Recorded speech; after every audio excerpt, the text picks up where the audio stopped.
কি করবো, আজকে রান্না করার কিছুই নাই, তাই ভাবলাম যে সকাল সকাল একটা মাটির নিচে মেটে আলু বলে সেটা তুলে নিই। আর স্বামীও বলছে আম্মু তোলো। আর আমার কিন্তু সেই পছন্দ মেটে আলু, খেতে আমার খুবই ভালো লাগে। যাই হোক, তুলা প্রায় শেষের মুখে, কেজি দেড়েক মতো হবে। তো যাই হোক, আলুটা সুন্দর করে কুটে মুটে নিলাম।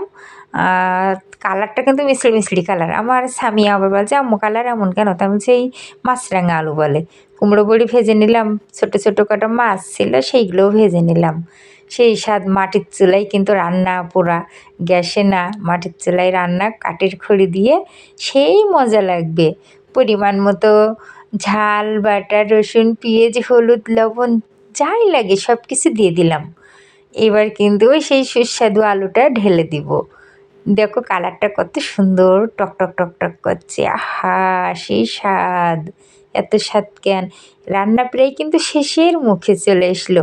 বাবা টলমল টলমল ঝাল তুলে দেও আমার আগে বাটি ভরে।